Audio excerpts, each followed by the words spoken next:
Hello there. Today, we have an exciting webinar for all of you. It's going to be a lot of fun, a little bit chill, a little bit relaxing. Today, we are going to be analyzing the biggest live cash game pots that were recorded, as far as I know, at Hustler Casino Live in 2022, 2023. Nobody knows what year it is. That's fine. Let's get right to it.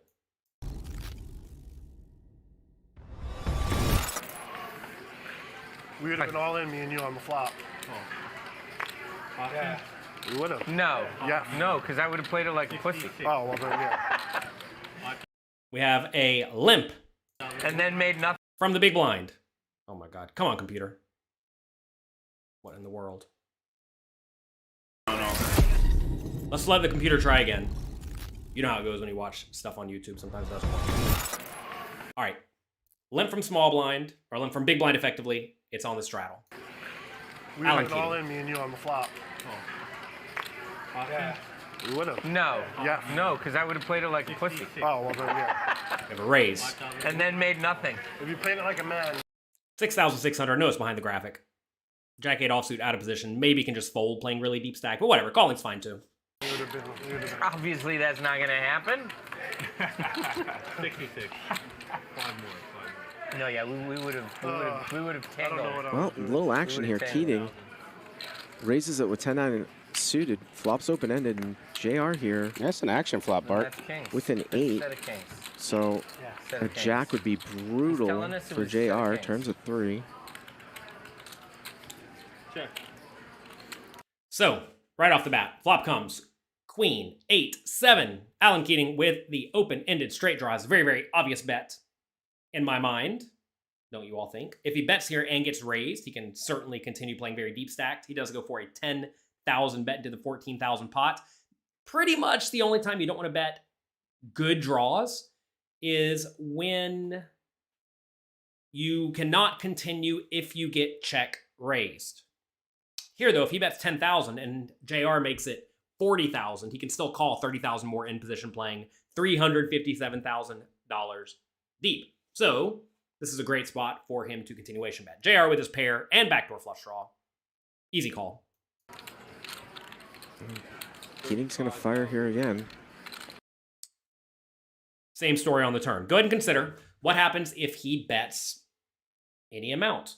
This is definitely a spot where on the turn, you want to be continuation betting pretty polarized, usually with your best hands and your high equity draws, and then a few junky draws like gut shots. Notice again, even if he bets big, like 35,000, if he gets raised to 100, he can still call in position getting great implied odds, right? This is an excellent spot for him to continue betting. I'd probably go pretty big here. Typically, when you continuation bet the flop, if you are check 2 on the turn, you usually want to bet very polarized, especially as we get deeper and deeper in general. So I like the idea of going for the big bet. Full pot, 35,000. 35,000, that's nice. You know, he could maybe even go bigger. The problem is as he starts to go bigger and bigger, like 50 or 70, then maybe JR is going to start shoving all in, which would be a disaster, right? Which is why you want to make sure you don't go too big in these scenarios to the point that you put your opponent in a spot where a logical option with their good but non-premium hands is to just rip it all in. If any of you are here with me today, click the like and subscribe button, say hello in the chat. Tough spot for JR, but like whatever, you're going to call, clearly. You can't get away with folding hands like middle pair against a loose, aggressive, battling player like Alan Keating. The problem, though, is that loose, aggressive, battling players like Alan Keating will use big river bets, and that's going to result in you realizing your equity very poorly with hands like this Jack 8. Because imagine on the river you check and you know the biggest bet your opponent's ever going to use is half pot, then like whatever, check, call, check, call, check, call. But if they are going to start potting it on the river or over potting it even on the river, then it puts you in a much worse scenario.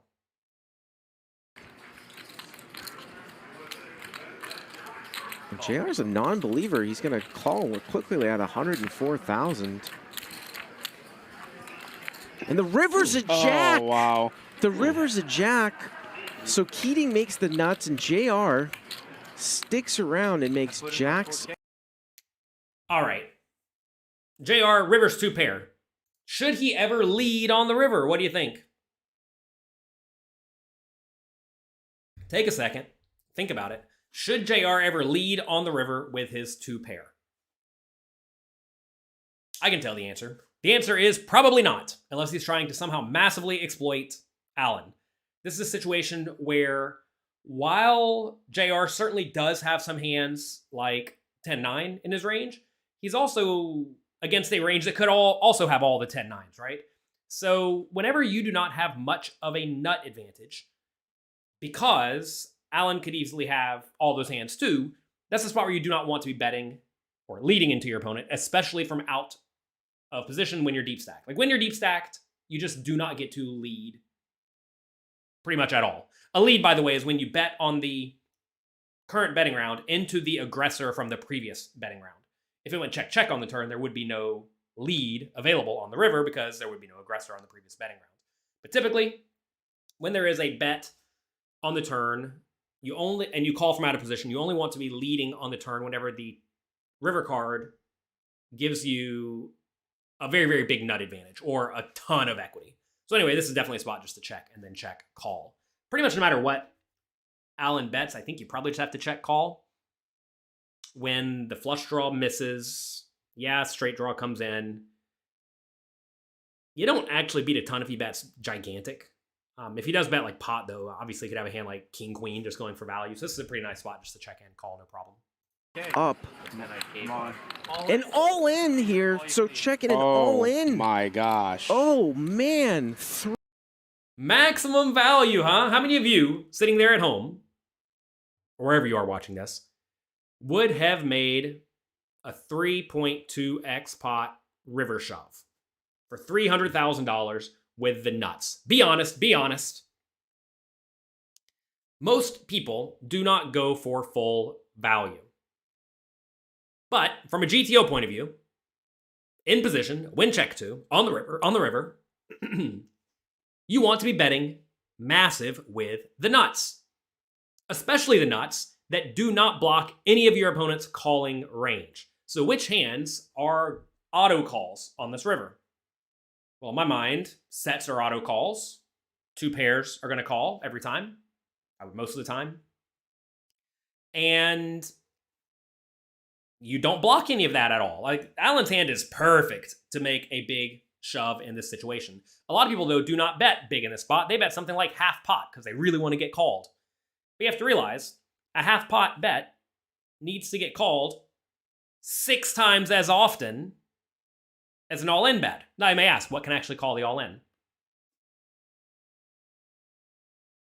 That's what a lot of people think. They think, well, my opponent can't have anything. But you have to realize here, JR could definitely have queen-jack. He could definitely have queen-8 that played it slow, or queen-7 that played it slow. He could definitely have a set that played it slow, right? So it's very, very easy for him to have a hand that is very good. And very importantly, you got to realize there are a lot of pretty logical bluffs in this situation, because when the flush draw misses, and notice 10-7, I'm sorry, what am I saying? 10-6 missed, which Alan could have. 9-6 missed, which Alan could have. And 6-5 missed, which Alan could have.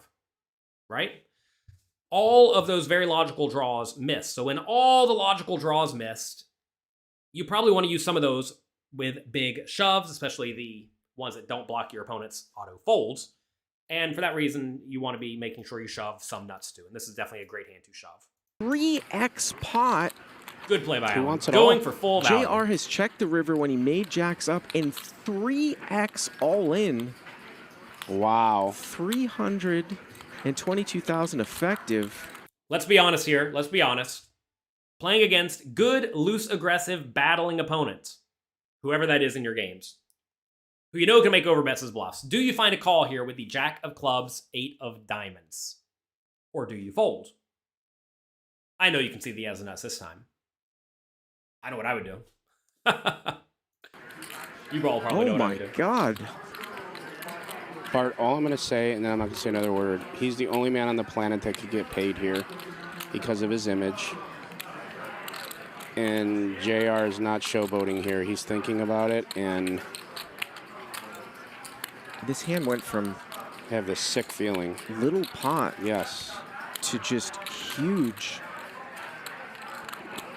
And again, just the most unbelievable river, the offsuit jack, giving Keating the nuts, and JR jacks up. So the commentators here say something along the lines of, Alan's the only person who can get called here. But, like, look, from a GTO point of view, I know I'm going to be bluffing in this scenario some portion of the time. And I know I'm going to be jamming with, like, the straight, and that's probably about it. So it's, I mean, obviously there are some number of combinations of the straights. Would Alan raise 10-9 offsuit pre-flop? I don't know. Some portion of the time. Would he raise some junk like 6-5 offsuit or 10-6 offsuit or 9-5 offsuit? Maybe. Would he bet the flop with them and the turn with them? Probably. Would he feel inclined to bluff them on the river? Probably. There's a whole lot of potential bluffing hands in this spot for Alan in my mind. The question is will he use all of them? Obviously not. So he's not going to raise every 9-5 offsuit preflop, right? So if he's not going to raise all of them, you have to start to like weight the weaker bluffs or the portion of bluffs in his range. That said, if he's a good, strong player who likes to battle, I think he's going to do that some portion of the time. That said, most people drastically underbluff, especially for 3 times the size of the pot. So I think, exploitatively, if you find yourself in this game, you should probably fold. Now, we see in the chat, you have $322,000, man, wait for a better spot. You have to realize that money is relative. If you do not understand the concept that money is relative, you are not going to make it in poker. We are purely just playing for chips, okay? Whenever you're playing poker, you are not playing for dollars, even though that's how you get cashed out. Please, please, please realize that money is relative. $322,000 for these players may be literally nothing. Not nothing, but like $6 to me or you. An amount that is effectively negligible. I don't know who JR is, and I don't really know Alan's financial situation. But most people in these games are not playing for their net worth. And if they are, well, they're fishing and they're going to lose. Sorry. But assuming these players all have a few $1 million to their name, or more, as they hopefully should, you got to realize that this is a big pot, but it's not like it should not be a life-changing pot. And if you're playing poker for life-changing money every time you sit down, well, you're making a blunder, okay? So the idea that, oh, this is a lot of money, therefore I should fold, should never apply. If it does, you screwed up playing in the first place. You're allowed to not buy in for $400,000. You're allowed to buy in shorter. Tough spot. I think you got to call. 3x all in. It sucks. God, he's really thinking about a Bart. By the way, if you are in this scenario and you think your opponent overbluffs, and we've watched Alan Keating plays, I think he probably does overbluff. Your obvious adjustment is to not fold with any bluff catchers.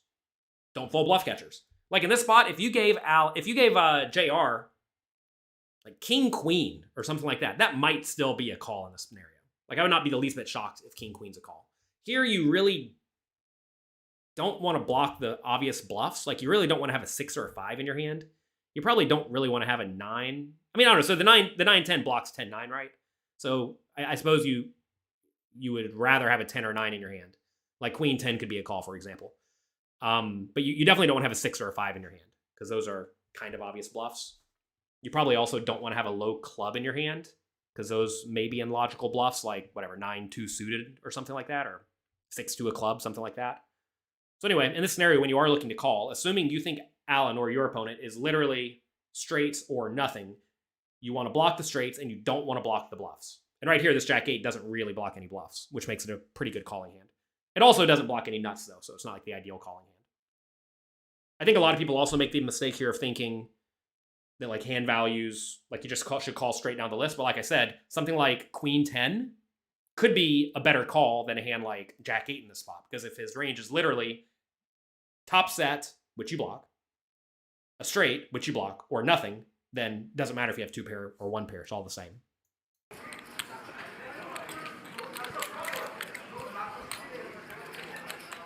Obviously, Keating is... You run into trouble, of course, if he starts value betting queen jack and queen 8 and whatnot, though, for 3x pot. But he probably should not do that. Had a really, really tough night here, so maybe that's going through JR's mind.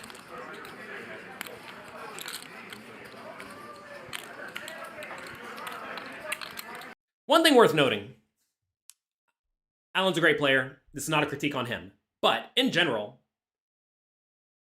if you look at Alan, he does not look particularly nervous. He looks fine and normal, okay? And all the best players will look fine and normal all the time. We're going to go through a hand in a minute where the opponent does not look fine and normal, okay? So just observe Alan right now with the nuts. Although I don't know if I've seen Keating put this much money in as a bluff post flop. No, I mean, this is 3x all in here. He but looks he kind of does loose, know you know? JR is not a Hanks, and he knows that, meaning that he could put it in a lot lighter than most. He could be trying to bluff him, yeah. Yeah, but JR's image, like, Keating knows that. He's a smart man. I don't know if JR's taking that into consideration, but he's really thinking about it. How much longer are they going to think?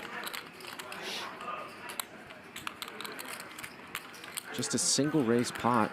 Big blind versus straddle, limp raise call, and here we are at the end.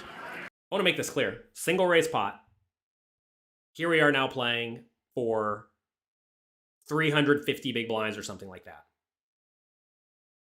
That's what you need to have in you to succeed at the highest levels. Wow. Keating firing all three streets. JR sticking around and hits jacks up at the end, but now he's faced with a 3x all in.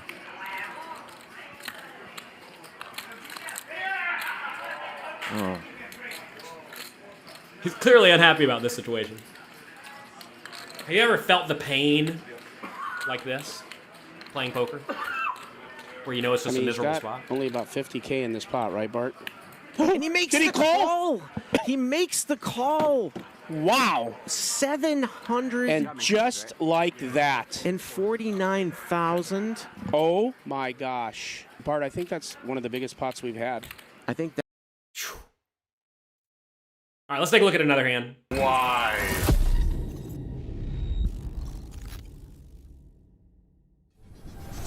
Andy. No. Andy, come look at your Yeah. cards. I mean, I would, but it's not right. Call.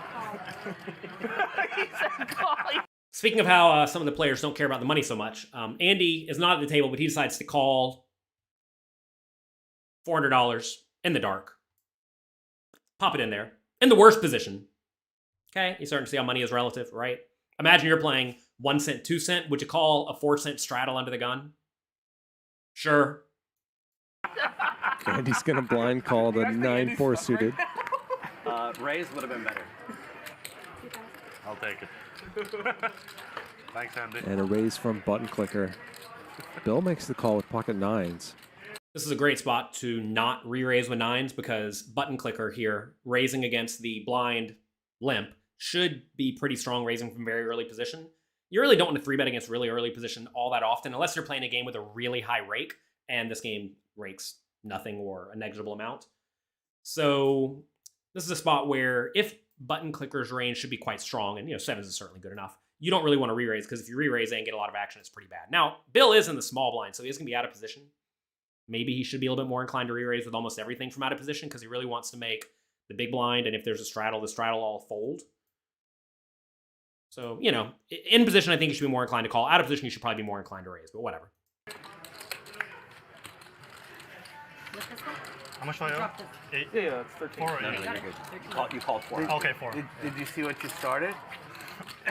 And Nick makes it 13K with 5-4 suited. Airball me. All right, let's talk about this re-raise with the 5-4 suited. So essentially it went raise, call from the small blind. We're in the big blind with 5-4 suited, playing 133 effective, but very deep against button clicker, 400 something thousand effective, 1,000 big blinds, super duper deep stacked. Okay, should you ever raise the 5-4 suited? Take a second, think about it. When you're out of position in the big blind, almost closing the action. I would bet that most people here today literally never re-raise the 5-4 suited. And that would be a mistake. You're going to find that the suited connected hands from out of position are quite good to re-raise, especially when you're very deep stacked, because they give you very good board coverage. Meaning, sometimes on low card flops, you're going to end up having the nuts or the effective nuts. Like say it comes 9-5-4, right? And you have the 5-4. You have the nuts, effectively, and you can load a lot of money in. What a lot of people do wrong when they're playing very deep stacked is they do not use good board coverage. Instead, they re-raise with only the best hands, plus maybe a few suited connected high cards as bluffs, like let's say Queen 10 suited or Jack 10 suited or something like that. So this is a situation where you want to make sure you're re-raising with some low and medium suited connectors as well as your best hands, okay? Not all the time, but, you know, sporadically mix it in, especially if you think your opponents are on the weaker side or tighter side or they're going to fold a little bit too often. 13? Yeah. My name's Nick. Please don't say that in the middle of the hand. Huh? Please don't call me that in the middle of the hand. 7s has an easy call, then 9s has an easy call. Nicholas made it 13. Exactly. Sir Nicholas. No. My name's Nick. Last name? What was your last name? Thank you all for being here, by the way. I appreciate all of you. If you're here, click the like and subscribe button down below. Click the notification. Also button clicker. Go 13,000. And Bill comes along as well. So $40,000 already in there. Pretty good flop. Oh for the my. 5-4. Oh my. So a straight for Nik Airball after 3-betting pre-flop and top set for button clicker. And remember, these two played a massive hand earlier with the ace-high flushed against a full house, and they are... Notice that Nik Airball just makes a continuation bet. Throws it right out there. Which I think is probably fine and good. I will say in general, multi-way, you do not want to continuation bet all that often, but on this board, you probably want to bet your jacks and queens and kings and probably aces a lot of the time. So I think that's fine. Jaffa says, oh wait, not Jaffa. Peter says, do you think this hand has a lot of fold equity before the flop? Well, look, you got to realize that when it went 2,000 and call, Nik Airball made it 13,000. A nice, chunky, big re-raise. You're not going to see a three-way flop all that often. You're not even going to see a flop all that often. What a lot of people do wrong here is it goes 2,000 call, and then the big blind makes it 8,000. And then they get called every time. And they're like, oh, well, why'd I re-raise this chunky hand?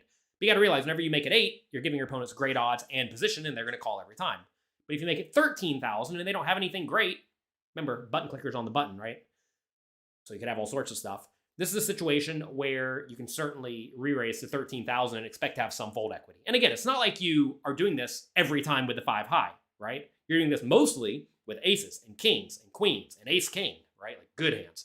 So if you have mostly good hands and then just tiny slivers of hands like this, then that's fine. You're supposed to bluff sometimes. So anyway, 5-4 just goes ahead and bets right out. He's going to get full value from overpairs, sets if he's against it. And if the opponents have nothing, he's not going to get any money in the pot. But you're not going to get any money in the pot if they have nothing anyway. With a set, I think you probably just want to call. Because right here, you really want to keep Nik Airball in with all of his airballs, right? If he has, I don't even know, give him some nonsense. Give him ace-2 suited. Give him, whatever, ace-5 suited for a gut shot. Give him king-queen suited. You really want to keep all those hands in because they are close enough to dead. Are going to tangle again. So a better... Bill with his 9s. Nitty old Bill. That's not true. Bill is not nitty. Bill gets after it. This is a trivially easy fold. Not because we're against 2 super nuts, but because in a multi-way pot, in a 3-bet pot, where ranges should be all very good, when it goes bet 20K, half pot, and call, what do you think they have, right? They have something pretty good. And Bill could easily be against an overpair or 2 overpairs, and also realize that button clicker could easily have 7, 6s, or 3s, because all those would raise pre-flop, and they would all call a 3-bet pre-flop, deep stacked in position. So Bill could have the best hand here, but if he does, he's somewhat likely to get outdrawn, and when he doesn't, he's drawing thin or dead. So you have to fold in Bill's spot. So many people, though, would have called here, and that is a blunder. You absolutely cannot call in this situation ever. Out of 20,000 from Nick, and button clicker makes the call.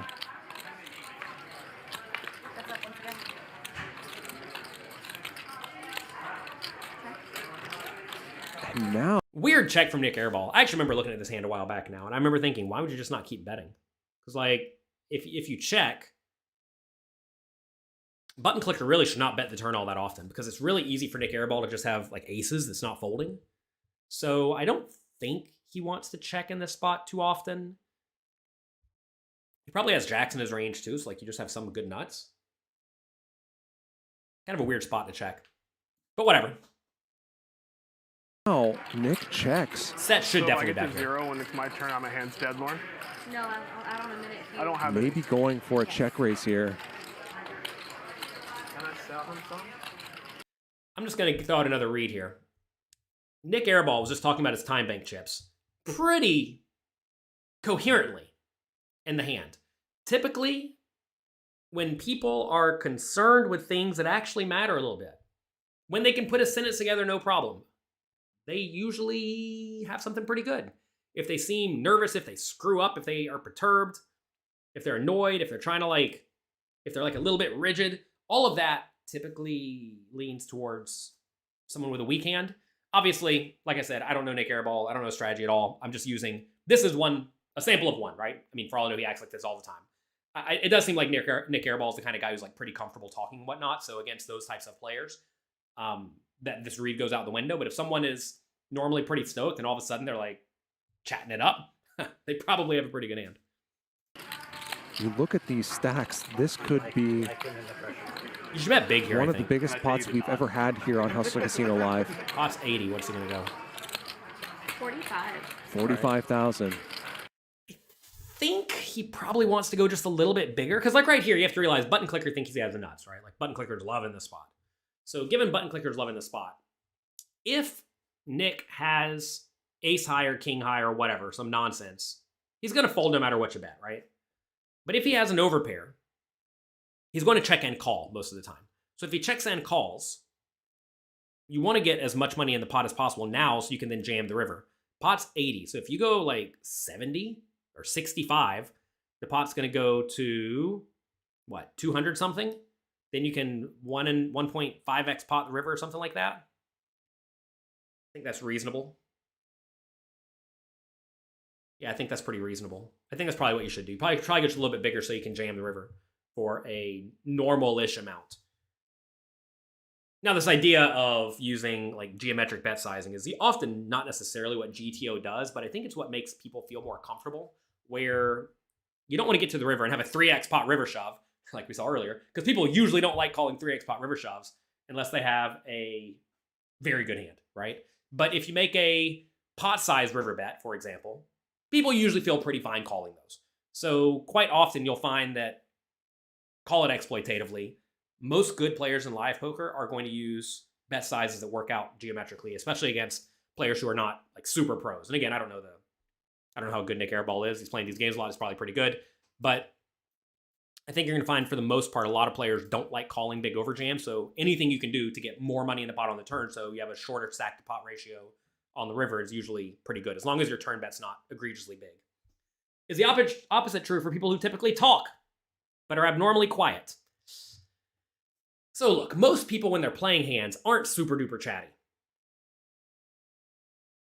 They're just not, right? And they're especially not in gigantic pots. So I don't really know the answer to the question. I mean, typically, I don't know. I really don't know the answer to that. If that's going to be a player-to-player thing. I mean, typically when people are playing big pots, they usually don't say a whole lot to begin with.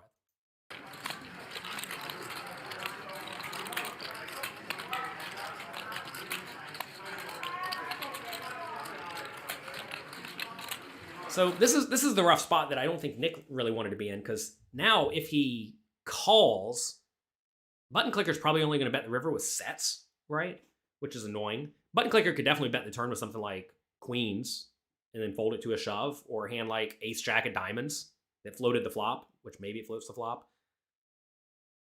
Even a hand like ace five of diamonds may float the flop and then feel inclined to bluff here. I think you really want to keep those hands in the pot. So I think you're probably supposed to call, unless you just have some read that button clicker loves his hand, which, you know, maybe you do. I mean, I think I have no physical read on what button clicker's doing. He seems to be pretty generic at this point. So I don't think you want to raise because it's just hard to get a lot of money in the pot. The problem is if you check shove the river, I mean, that looks super strong too. The nice thing about check shoving river here is that it does not seem like you would ever have the nuts in this scenario. So I think you might actually get paid a lot of the time if you do check shove river. Let's see. How amazing would it be if the hand was there right now? Owen. A shove from Nik. Wow. All in for effectively $350,000. I am shocked, almost flabbergasted at the shove. Because what's really going to call you, unless Button Clicker thinks Nik Airball is insane? What's really going to call? Sets. All of which are available. That's about it. There's only 12 combinations of sets. The nice thing about shoving is you do get him to fold out stuff like Ace-5 of spades, which has a lot of equity, which would be a blunder, right? It would be a blunder to have Ace-5 of spades here and have to fold it, but that would have to fold. Maybe Button Click or Nik Airball thinks that Button Clicker would only get to the flop and then bet the turn with sets. I kind of doubt that to be true, though. As far as I know, Button Clicker is a good online player. So, like, he's going to bet here with more than just the nuts. I would typically think the hands that want to check shove here are going to be high equity draws, like flush draws, and good hands that are almost always good but vulnerable. But, like, what's that really in this scenario? It's hard to find any hands that are almost always good but vulnerable. Weird spot. Definitely a weird spot. And I definitely would not have expected to face a turn shove here. I mean, with pocket sevens, you just got to call. It's annoying, but you got to call because he may show up with 6s and 3s sometimes. And he may also show up with 7-6 sometimes, even though you block it to death. And he may also show up with a bunch of draws. So I think you just have to put your money in pretty confidently. Like, I don't even think I would take much time here. It's like, yeah, you got me, you got me. The nice thing about a set is that when you don't have the best hand, you usually have the best draw. Call. And it's a call. And we're going to play an $870,000 pot. This is almost $1 million pot. Twice confirmed. I would be feeling sick right now. I would have snap called as well. And, well, I'd be out of money. With a set against the straight, they're going to run this river twice. Sure, you got it. Please, You can't believe the scenario. That's nuts. Wow. Fun times. Huge pair of rivers incoming. Good luck, man. Thank you. Gonna need it. Hey, 28%. That's a real number. Think he's going to get it? My heart First was one beating fast. goes to Now Nik. it's slow. He would have lost everything on that river, even Ace-5 of spades. Not that that One matters. time, Lauren. Hold it. Poor Lauren. No, I don't know. Chop it off. Pressure on her. I can do that if Are you bluffing me in the other hand? you can blame me. I'll tell you if I lose this one. You'll be on your way home after you lose this I one, know. right? Wow. On my back to Vegas. Nik needling Button Clicker in this huge I spot. like all of it.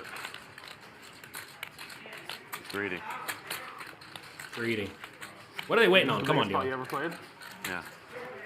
One Lanark or something? Here's the second river. Another brick. Nice hand. And Nik Airball wins an $870,000 pot off of Button Clicker. Fun times, fun times. Two really big takeaways from that hand, by the way, are that you want to make sure you have good board coverage from out of position when you re-raise. Most people do not, and that's a big mistake. Also, you really, really, really want to play tightly in multi-way pots, which we saw Bill there facing the bet and the call on the flop with an overpair. Popped it right in the muck, as he should have, right? And that's something a lot of people also do not do. Let's look at the biggest hand of the year. 9,000 here from Handz. This is you okay? Stand up? You think so? Aggressive. This is my very first time playing. My dog's so disgusted he ripped his Hermes scarf off. So I've had enough of this place. All right, so this is some weird game going on here. Essentially, button raises to $9,000. We're playing $3,200 big blind, okay? Again, money's relative. Small blind calls with the 8-5 suited. That's not going to be a good call. Eric in the straddle opts to call. It's probably fine. You probably want to re-raise, whatever. Keating in the straddle opts to call as well with the king 2 suited, which is probably fine. Okay? 4 players. This fucking thing off my neck and let's get out of here.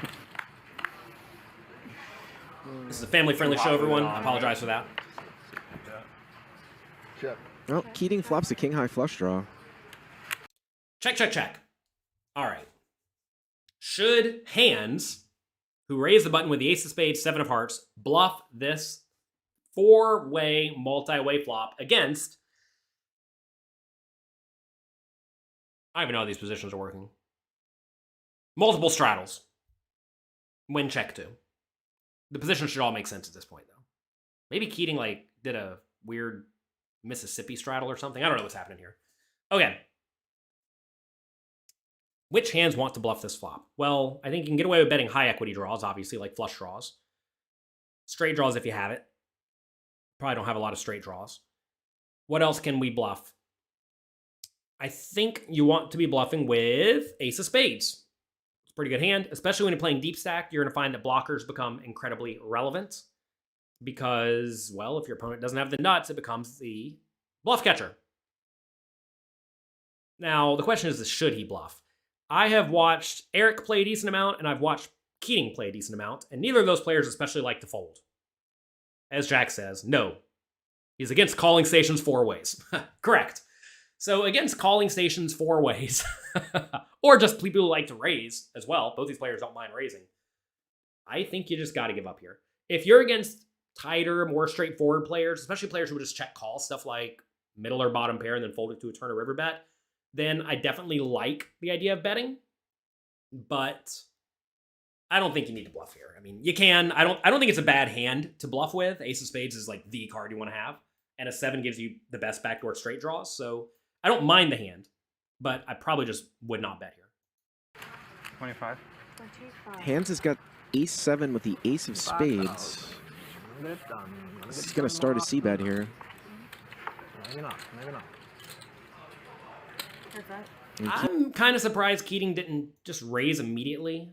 Actually, no, I'm not, because of stack depth. Notice here, if Keating makes it, let's say, 80,000 or 100,000, and then it gets back to Handz, Handz may just rip it all in on him with overpairs, top pair, top kicker even, and then he has to fold, and that would be bad. This is sort of like what we talked about in the first hand today, where you want to make sure when you're betting your draws, you will not have to fold them if you get re-raised or raised. And right here, that may be the scenario we're starting to get in. Keating calls. 87,000 here. Woo! Turn Excellent card for is a Handz. 4, so Handz. Just observe Handz here, by the way. Again, look, I don't know Handz at all. This is not a critique on Handz specifically. This is a critique on people who look like Handz in scenarios like this, playing gigantic pots. Right now, he looks fine. You know what I mean? Like, he does not look too abnormal. Just pay attention to Handz as this hand progresses. This is obviously a pretty good bluff spot, right? When you turn the straight draw, any straight draw, you're going to continue bluffing with the ace-7. I think that's pretty logical. If you get a spade, you can also keep bluffing, which is pretty logical. Turns open-ended. Keating has the bottom end of a gut shot, which wouldn't be good if it comes in. Like right now, So I don't a think little combo draw, but the 3's no good. right now I don't think Handz is uncomfortable. I mean, it's a big pot, starting to get dicey, but it's not like he knows he's stone bluffing or anything. 70. And Handz gonna bet 70,000. This is an annoying spot where if he bets and gets shoved, he has to fold, but it's like whatever. You know, you have 18% equity. It's not like you have a lot of equity. So right here, I'm going to go ahead and spoil it for you. Keating's going to call. And I was actually kind of surprised to see Keating call. I probably would have just shoved here. I know that sounds aggressive, but you have a gut shot that's almost always good. Not this time, funny enough. And you have a high equity draw that lacks showdown value, right? So if there's ever a hand that wants to shove, I think it's a hand like this. I mean, maybe if you had a hand like Jack of Spades 2 would be better because that has even less showdown value, and you can make better flush draws fold. Like, I mean, I don't know. I think this is a pretty good hand just to shove. Something you do not see a whole lot in cash games, playing $500,000 deep, is big shoves. But you have to realize that the amount of money you're sitting with, however many big blinds this is, 400, 300, 500 big blinds, I don't know how much it is. It doesn't really matter. What matters is how big is the pot, how big is the bet, what's the stack to pot ratio here, and is this a reasonable hand that I want to rip it in with? And some of the best hands to rip it in with are straight flush draws that lack showdown value. So I think this is probably just a shove, especially from out of position. In position, definitely call. Out of position, though, you need to be way, way, way more inclined to shove.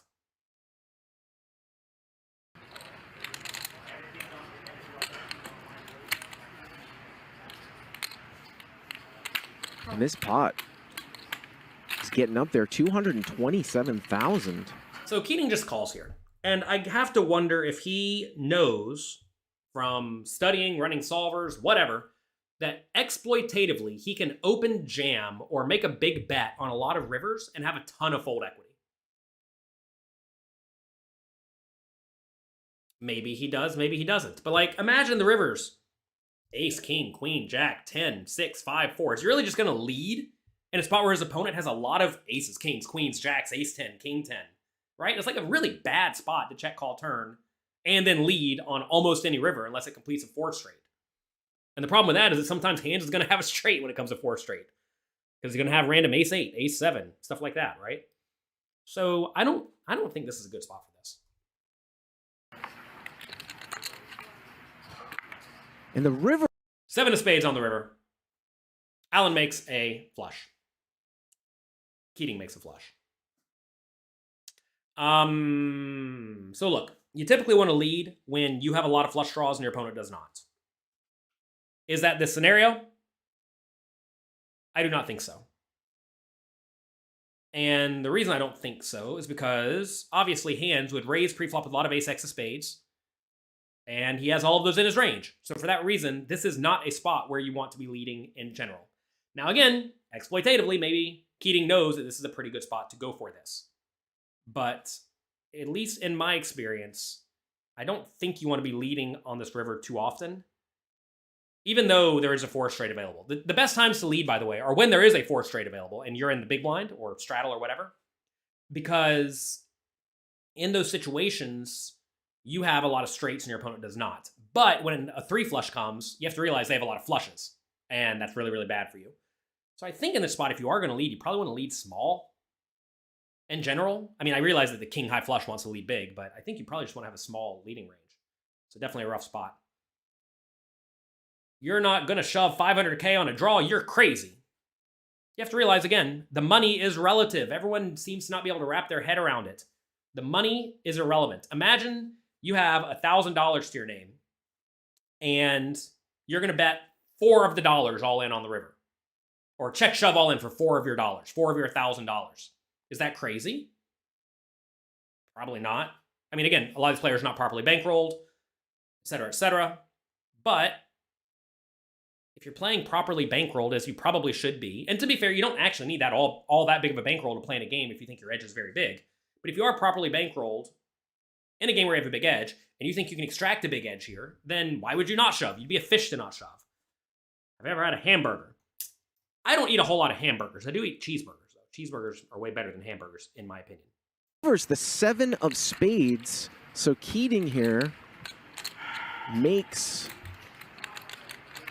Look at hands. Just start observing hands. Flush. And look at Keating with the effective nuts. He's pretty happy right here. Like, he's not sad. Hands has the ace of spades in his hand. The one-liner out there, too.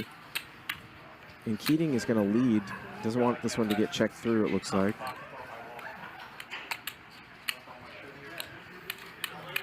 And boy, that looks like 120, something like that.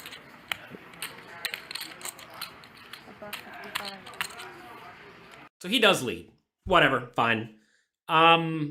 Which hands like to bluff in the spot for hands? You may say, why would you ever bluff here? Alan just made a lead. Well, you want to have some bluffs in all scenarios, assuming you want to raise for value at all. if you're sitting here with the 9-8 of spades, which is a straight flush, by the way, or the ace-high flush, you probably want to jam, right?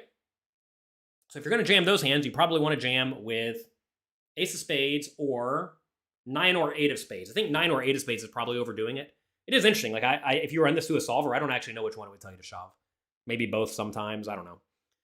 When there is a straight flush available, though, and your opponent could reasonably have it, you have to be a little bit careful because you don't want to shove a blocker that, you know, blocks some nuts, but not all the nuts, of course. Anyway, I think you'd probably rather have ace of spades here to shove because 9-8 of spades is only one combination of hands, whereas like king high flush, queen high flush, jack high flush are a bunch of combinations of hands. So I think you'd rather have the ace of spades. I've convinced myself I'd rather have the ace of spades here. So, facing a lead, knowing he probably wouldn't lead with the 9-8 of spades, I don't think. I mean, this is a good bluffing hand. I would actually say, you know what? I'm going to go out on a limb here. I think it would be bad for hands to not bluff the ace of spades some portion of the time. So what other card do we want to have with the ace of spades? Does it really matter? I don't know. You probably want to have like ace 9 if I had to guess. I don't even know. Like, you want to block Alan's auto calls. So what are auto calls? But it doesn't really matter, right? Because auto calls are flushes and like good flushes. So you'd rather have a king of spades or a queen of spades or jack of spades, but obviously you have a flush if you have those. So that doesn't make sense. Are there any other hands that will auto call in this spot?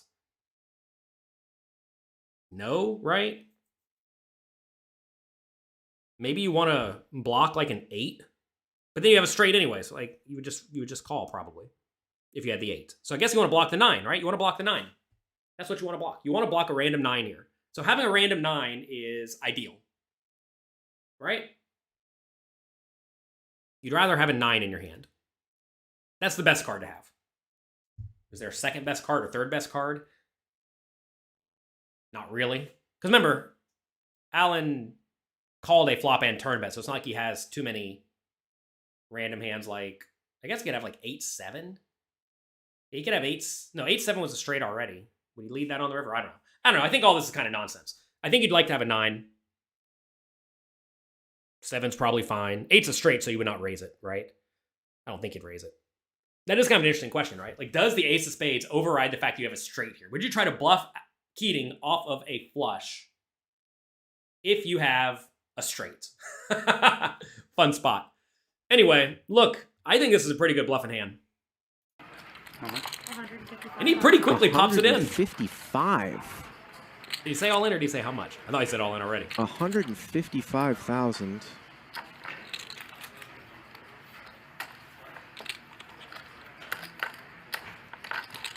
Watch his demeanor. Ever think about doing something? He's got the ace of spades in his hand. He knows Keating doesn't have the nut flush, but I have a bit of a pet peeve here with what Bart's saying. The nut flush, in my mind, the nut flush means the best flush. Ace-high flush is not the best flush here. If Keating ever had a flush, I don't know if he's ever folding. Also worth noting, Keating bet big. He bet like almost pot. He's gonna be getting pretty good pot odds to call. This is a crappy spot, but I think you're supposed to bluff some portion of the time.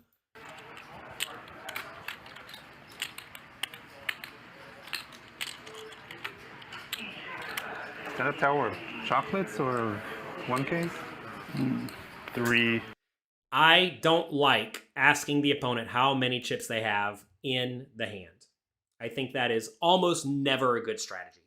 I think you need to know how many chips every player at the table has. Now, I realize when you're playing cash games, it's hard to know sometimes because people have all sorts of stacks of random chips. When you look at these players, they just have like piles of nonsense, right? But you don't want to get here and say, do I have any fold equity? Let me see if I have any fold equity over here. Oh, I do have fold equity? Okay, I'll try to shove now.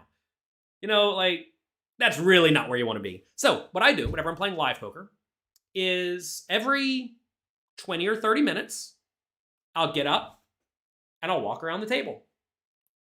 And I'll look at everybody's chips. Nobody knows what I'm doing. I'm just swirling around, taking a little break, stretching, which is probably good. And I take a look at how many chips everybody has. And of course, it's going to change hand to hand, and you got to be paying a little bit of attention. So, like, if somebody stacks somebody, they have double the amount or whatever it is, right? But You always want to know roughly how many chips people have. Now, I don't know how many chips these players started with, but imagine Alan started with 450,000 or 470 or 430. It's all the same, right? Doesn't really make a difference. But if you think he has 100 and he has 400, that's clearly a problem. And in this scenario, you probably want to know how many chips your opponent had before the hand started. And I get the idea that you want to double check. Typically, you want to double check things in life. You know, measure twice, cut once.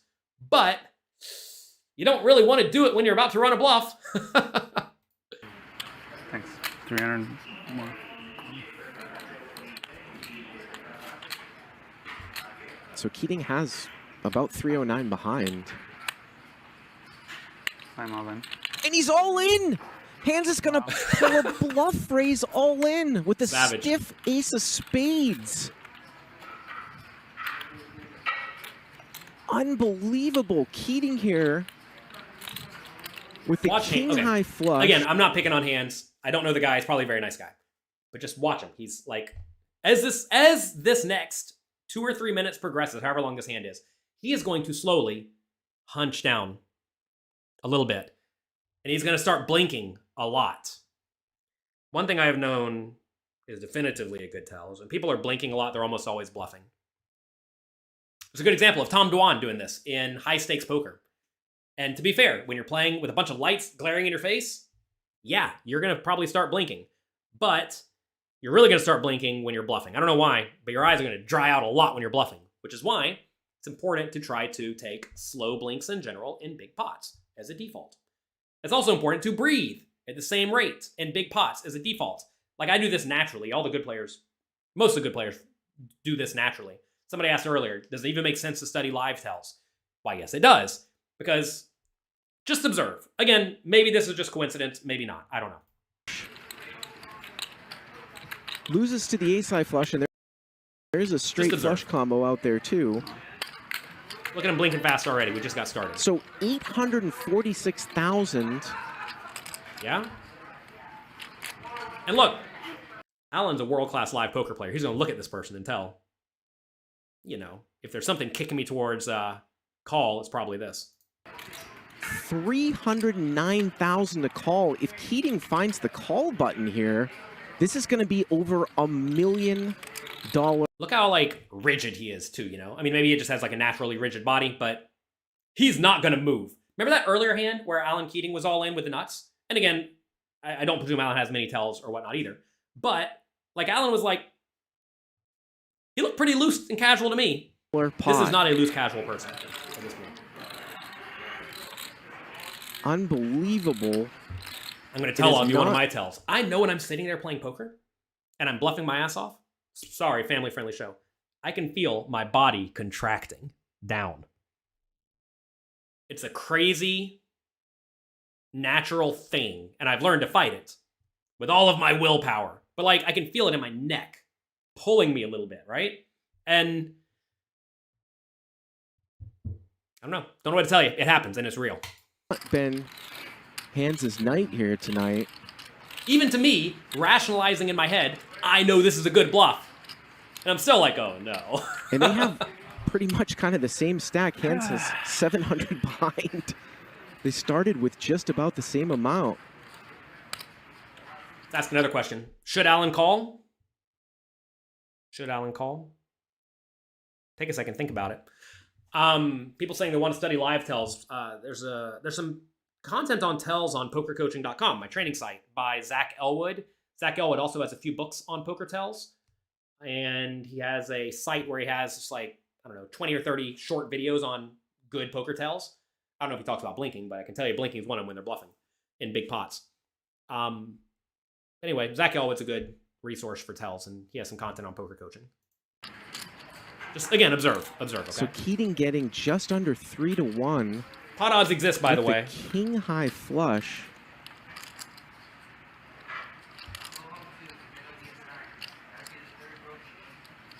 So Jack says when he's bluffing, he leans back in his chair and looks at the felt. Probably a pretty good thing to do. Get comfortable and chill because you did it. You know? Probably do that with the nuts, we've never seen Keating make a fold this big. That's annoying. Keating's like me. He doesn't fold. king high flush Always have it, against though, just the naked ace of spades. It's 326 to call. Beyond Tells by Blake Eastman, another good thing. Again, notice, like, Handz is not moving, okay? And from a, whatever, biological point of view, let's say, when you're trying to get away with something, when you're trying to rob somebody, you don't want them to see you. And you just want to sit there, and you want to just let this moment pass. Don't cause any trouble. 847 for 326.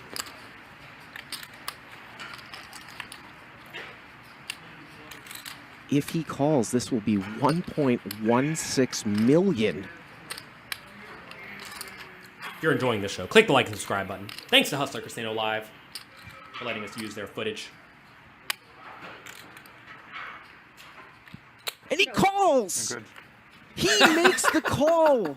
You're good. $1.2 million in real money. That's the biggest pot we have ever had on this show. And you know we've done these high-stakes shows for I love the bluff almost by the 18 ace. months now. That's number one. 1.2 million in the pot. You know it's all play money anyway. All right. There's me analyzing some of the biggest cash game pots of the year. Thank you all for being here. We're not done yet. We're going to be done soon, but not yet. First things first, Happy New Year to all of you. At the end of 2022, if you've been paying attention to PokerCoaching.com, you know we spent all of our efforts making the gigantic, brand new, advanced tournament course. But now it's 2023.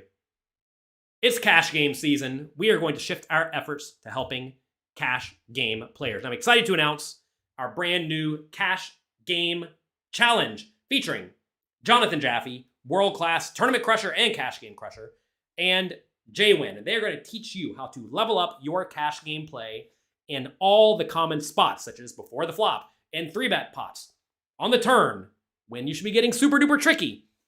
And they're going to help you develop a cash game framework to crush your opponents. If you do not know Jonathan Jaffe is a WPT champion, over $6 million in live tournament earnings, and he is a heads-up crusher. He's won over $1 million in online heads-up sit-and-goes. I had the pleasure of battling him heads-up in a World Poker Tour tournament a long time ago. And I won! That was lucky. I won this trophy right there, the one that looks like a globe. The good old days. Anyway, recently, in 2022, he won a $25K high roller and a $50,000 buy-in Triton Super High Roller, and he also smashes his local cash games.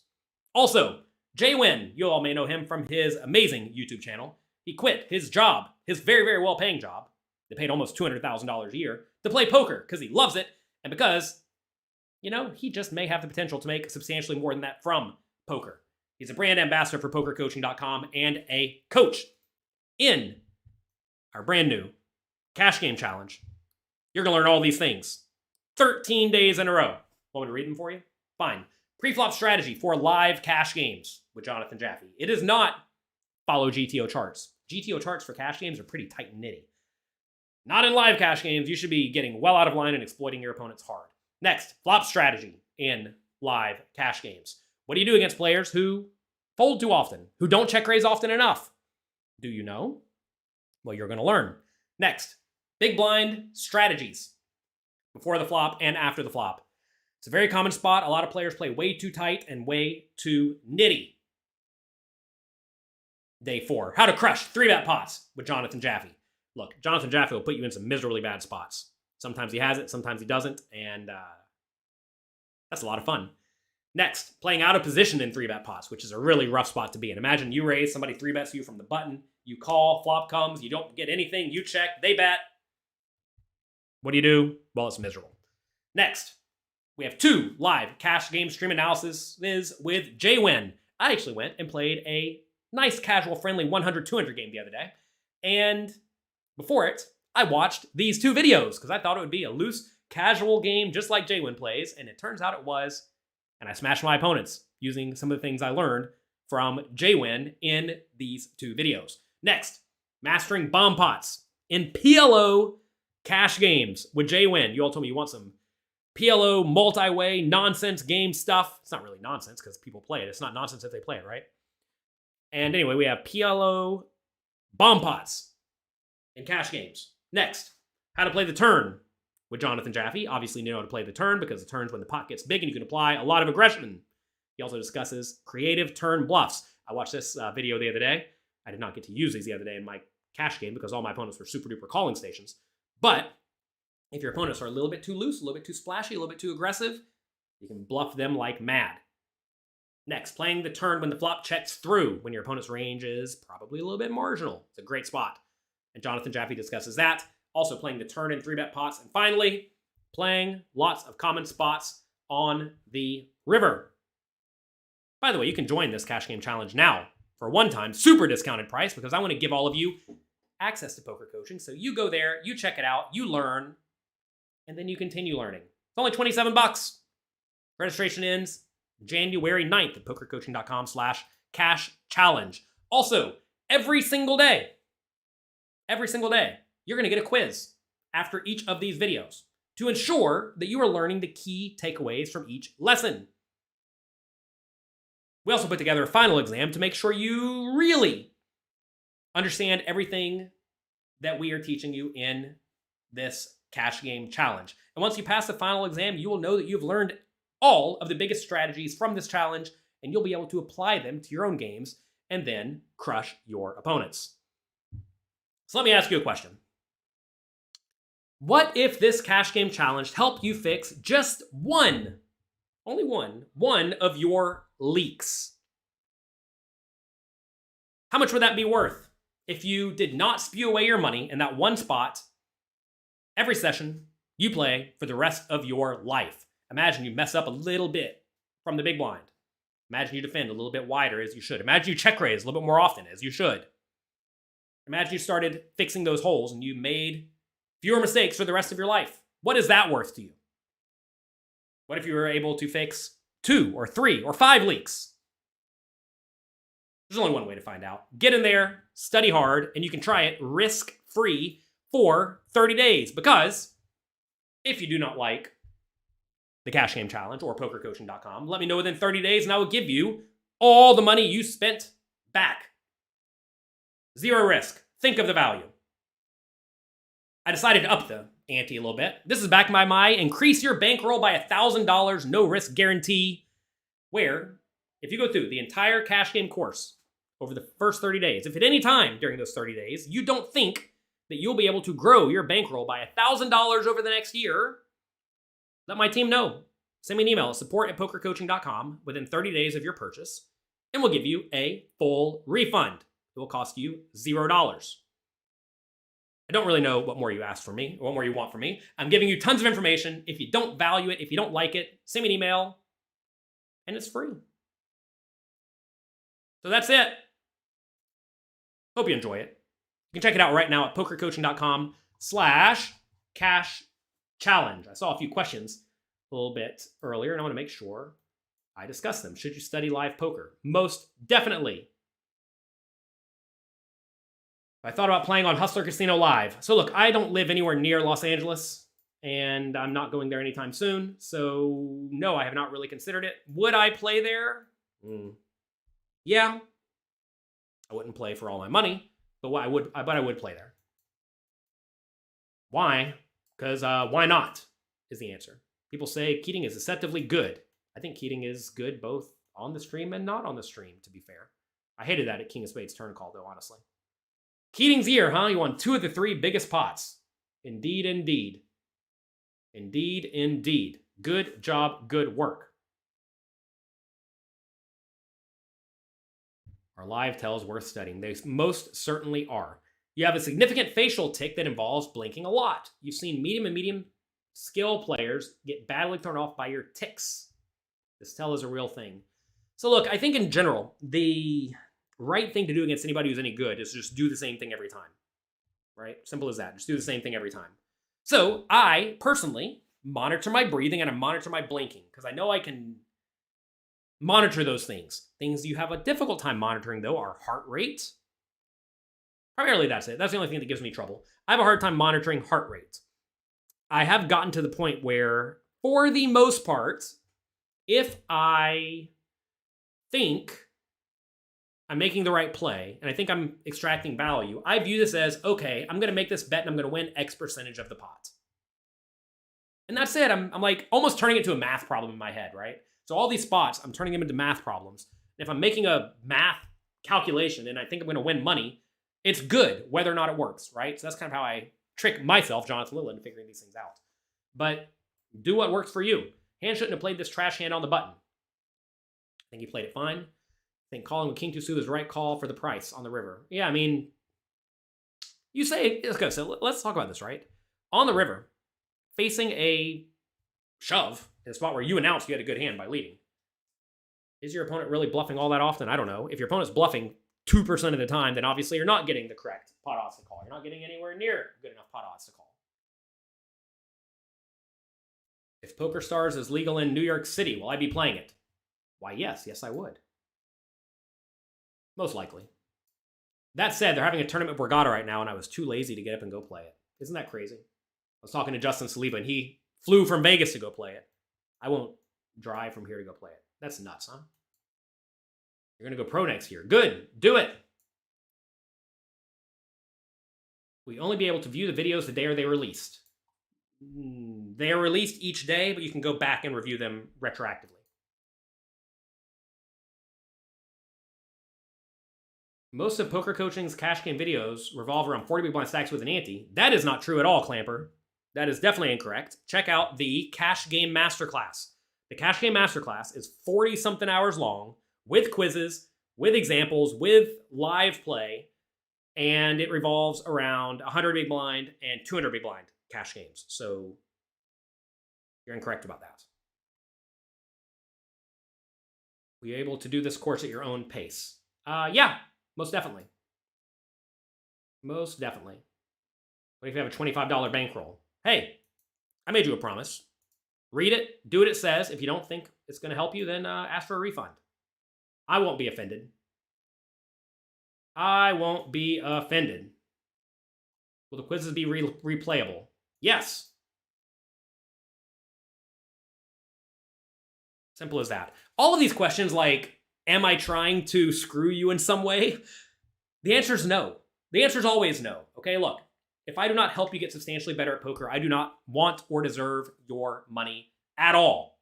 This is not some site where I try to scam you or give you information that's bad. That's not what I'm doing here. I'm trying to help all of you succeed because I learned a long time ago, if I help all of you make some money, you'll be happy to give me a little bit of it, which makes a lot of sense, right? So anyway, check it out, pokercoaching.com/cash-challenge. What are my goals for the new year? Funny enough, Jeff, I was talking to my wife about this, and I don't really have goals for the new year because I'm always setting goals regardless of the date. The date does not matter so much to me. I have gotten out of good physical shape. COVID closed the gym in my building, and I got lazy. I have been in the gym maybe 3 days a week for the last 2 or 3 months, but I want to get it back to about 5 like it used to be, so I want to get in better physical shape. Getting in good physical shape is a goal that is a good one because it's reasonably controllable. Poker goals are tough because you can't control a lot of stuff with poker. What you can control is how much you study, how much you actively study, right? How good of notes you're taking, right? Also, you can determine how much volume you're putting in. Now, sometimes volume is good, sometimes volume's not so good. If the games are no good, then volume's irrelevant, right? But the idea of I want to put in, let's say, 40 hours a week in high-value games, that's a pretty good goal if that is what you're trying to do. But goals like, I want to win $10,000 this month or $1,000 this month or whatever the number is for you are bad goals because you can't actually control how much money you win. You can control, however, how much volume you put in high-value games. And then you win or you lose, you know? You can definitely make study goals. Like, for example, go through the cash game challenge over the next 14 days. There you go. Things like that are going to be very, very beneficial to you. You want to do things that level you up and make you smarter. Does grinding ever improve your play at all? If you're paying attention, if you're focusing, if you're taking notes and then taking those notes away from the table and studying. I mean, we have study sessions almost every day in the Poker Coaching Discord where players are playing hands, both in tournaments and cash games, and then reviewing them together using solvers, using node locking and trying to figure out exactly how they should be playing these scenarios. And I would highly recommend all of you get in there and study a ton. So anyway, yes, grinding does help improve your play, but if you don't know how to play well and you're not practicing something, if you're not practicing new skills, then no, it doesn't really help you. Because imagine you play poorly and you've never studied and you go play. Are you really going to get that much better? Like, probably not. Maybe a little bit, but the best way to improve your skills by a mile is by studying. And then you take what you've learned and then you implement it at the table. The way all games work, for the most part, is that whatever you have studied and learned away from the table, you take that knowledge and use it at the table. It's almost like you're a robot at that point, whether you feel like a robot or not. You may feel like you're thinking, but you really aren't thinking that much. You don't really have what's referred to as agency in games. And in most games, you actually have no agency if it's a game that is very strategy-based. And poker's a strategy-based game, hate to break it to you. So all of this information that you learn away from the table is what you're doing at the table. And if you've learned nothing away from the table, well, you're going to be randomly clicking buttons at the table, and you're not going to make it. But if you studied a lot, you know what you're doing, you know how to play well, then you will be good to go. That's going to be it for today. Where's the big pot? Gregory, refresh this video in about a minute, and you'll go watch the big pots. We're done for the day, though. You're late. If you're late, you're out of luck. Early bird gets the worm around here. Thank you all for being here. Check out the Poker Coaching Cash Game Challenge at pokercoaching.com/cash challenge. I hope you make the absolute most of your 2023. There's never a better year to start improving yourself than today. And I wish all of you the best of luck, the best motivation, and only good things for all of you. I'm going to be in the Bahamas in about 2 weeks playing the Poker Stars tournaments. If you're there, say hi. We'll get a coffee. We'll get a drink. We'll get a dinner. We'll have fun. Good luck. Have fun. Make the most of your opportunities. Thank you all for being here today. Click the like and subscribe button, and I'll talk to all of you later. Bye-bye.